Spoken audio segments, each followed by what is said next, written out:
건강에 관련된 건강식품과 건강에 관련된 일하시는 분들, 법조계 일하시는 분들, 정치하시는 분들, 학교 가르치는 교육사업 하시는 분들, 종류의 직장이 너무나 다양하고 다양한 일들의 직업을 가지고 있습니다.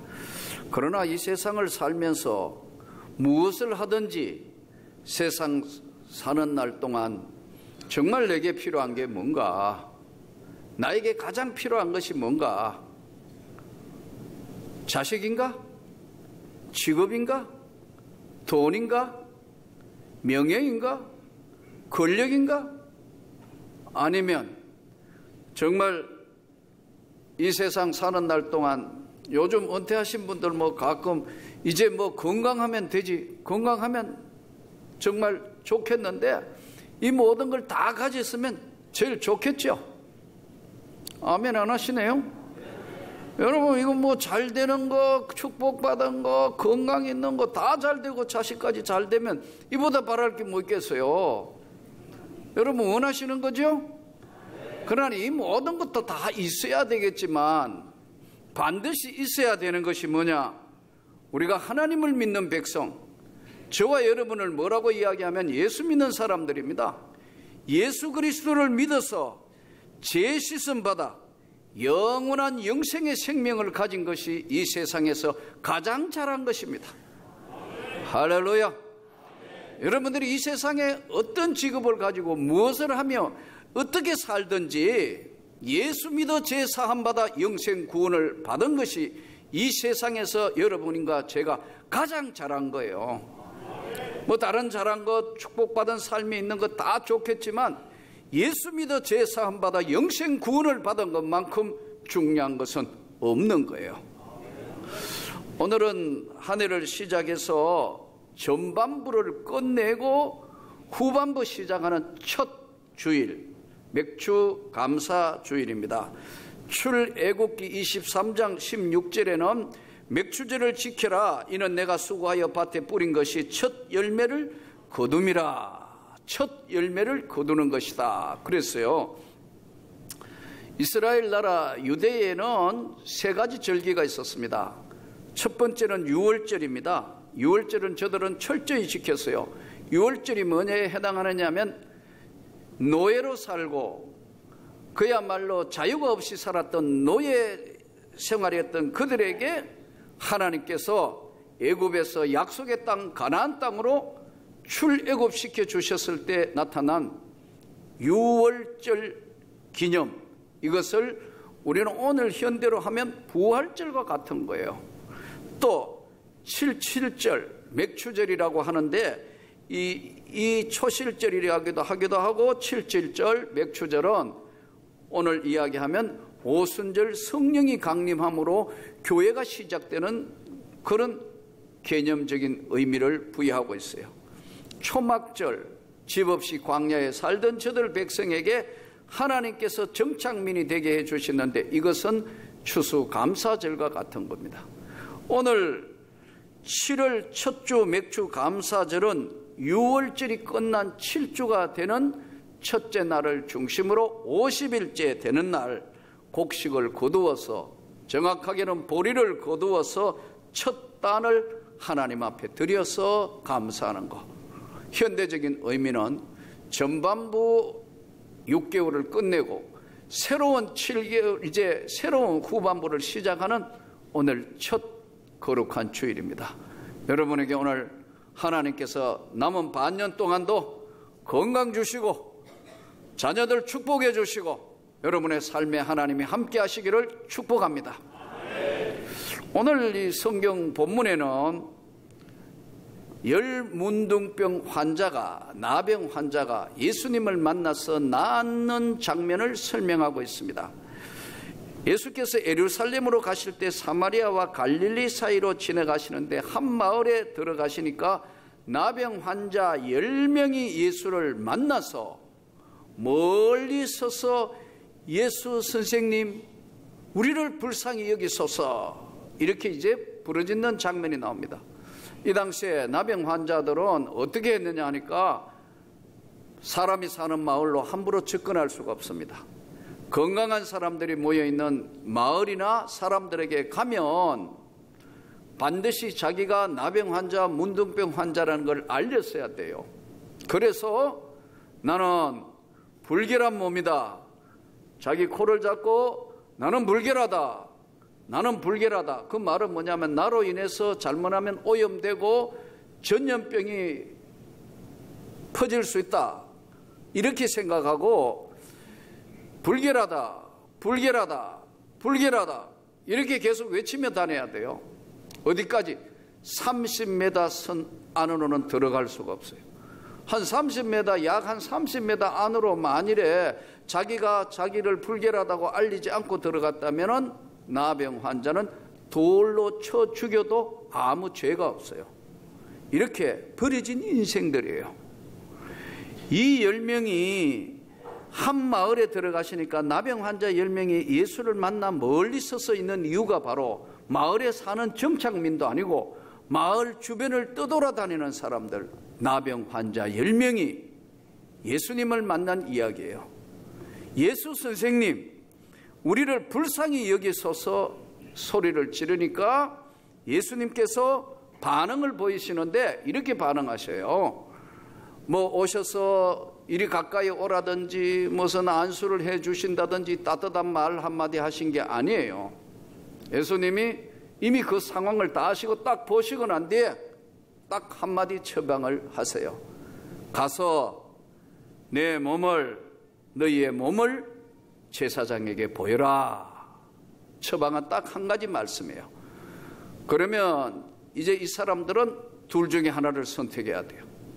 가든지 가서 제사장의 몸을 보이든지 아니면은 안 가든지 아니면은 역시 똑같은 나병 환자의 생활을 하면서 예수님 말을 무시하든지 가든지 무시하든지 둘 중에 하나가 선택의 기로가 열려 있었어요.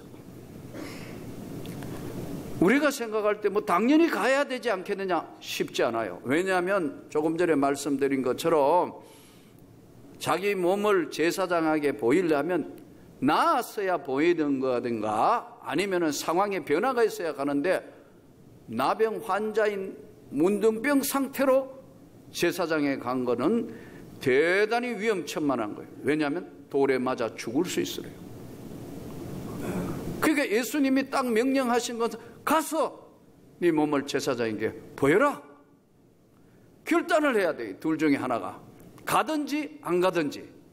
위험이 도사리고 있으니까 가든지 아니면 아이 뭘 없던 거로 뭐 어떻게 처방해가 즉시 고쳐주신 게 아닌데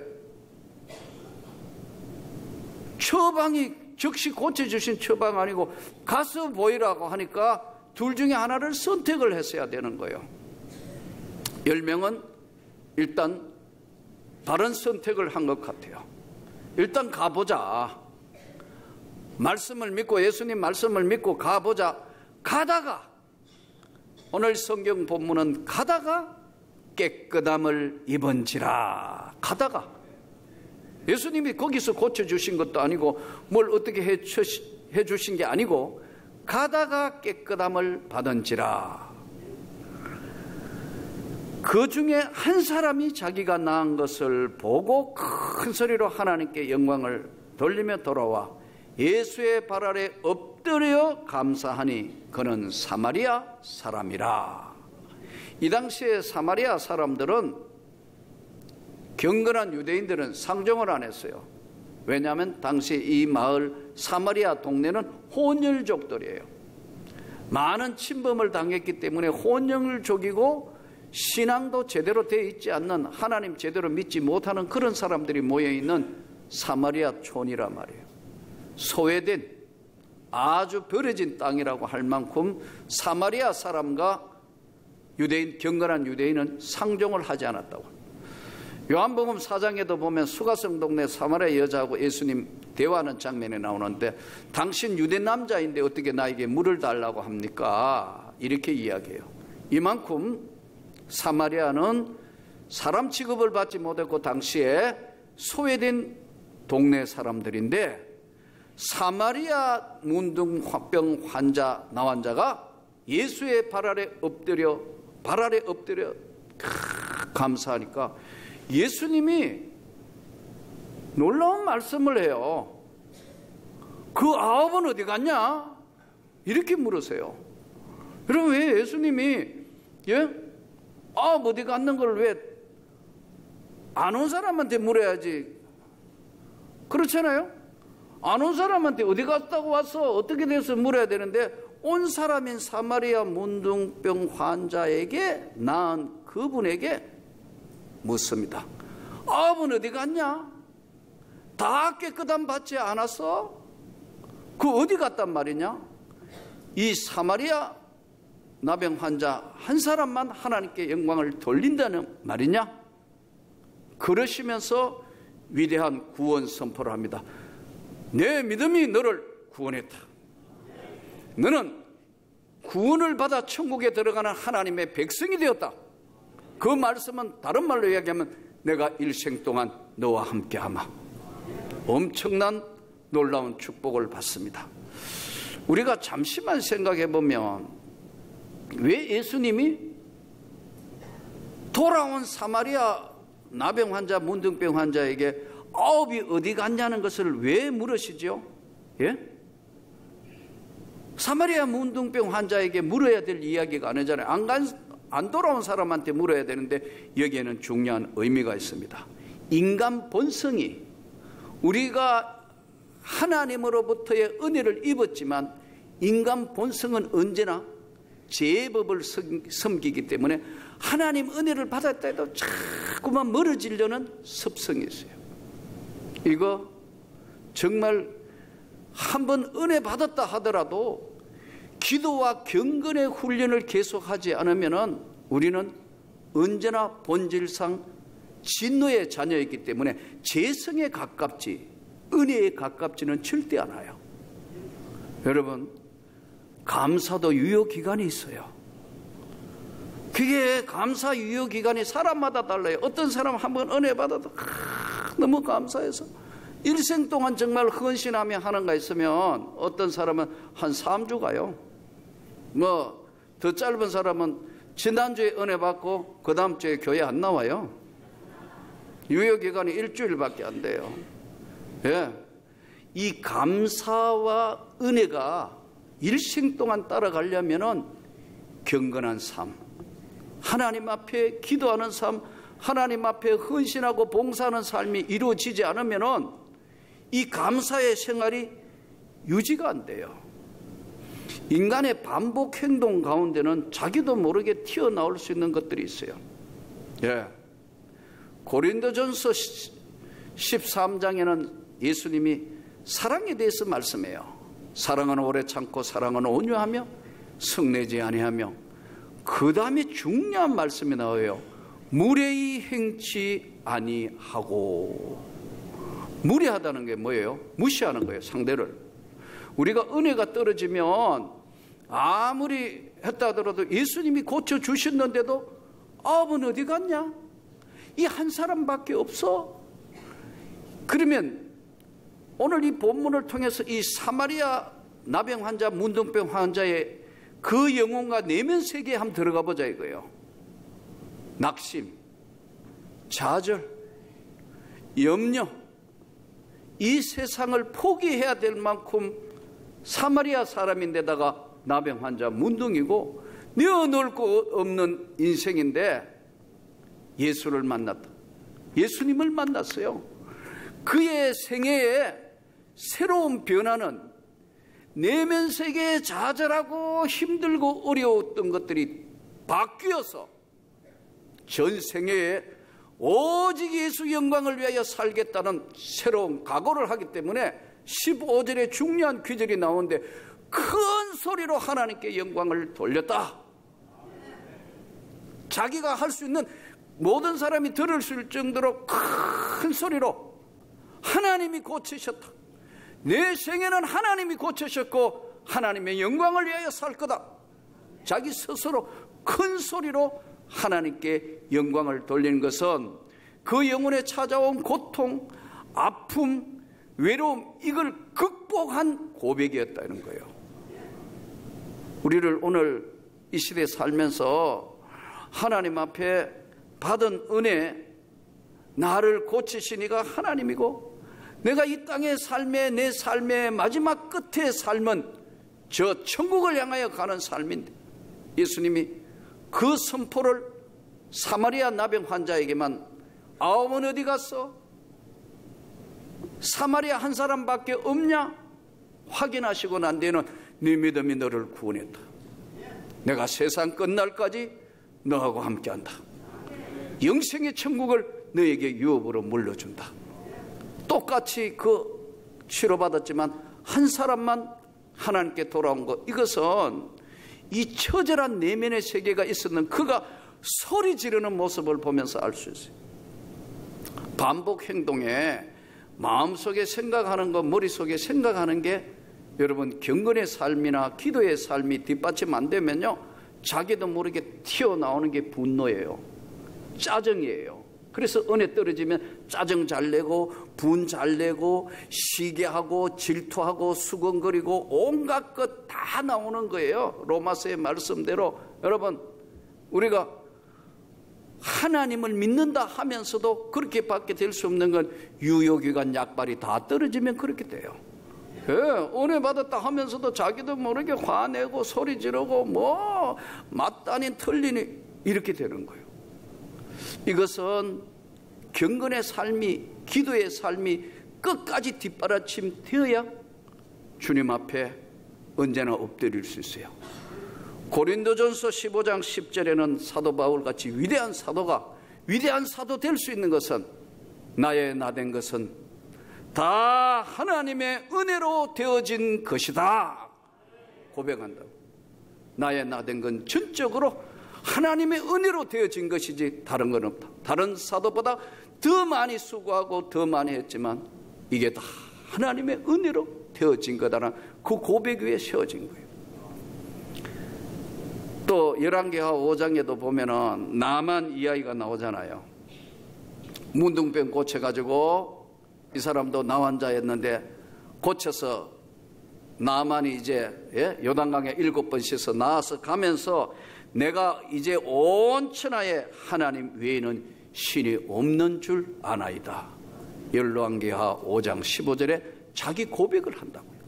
여러분, 저는 여러분들이 외롭고 힘들 때마다 구원해 주신 주님, 십자가의 보혈로 나를 구원해 주신 제 시선 주신 주님 앞에 고백할 수 있기를 축복합니다.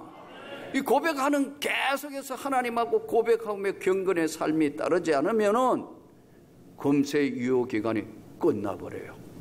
유효기간이 끝난 것은 먹을 수 없는 것이 돼요. 음식도 유효기간이 지난 건 버려야 돼요.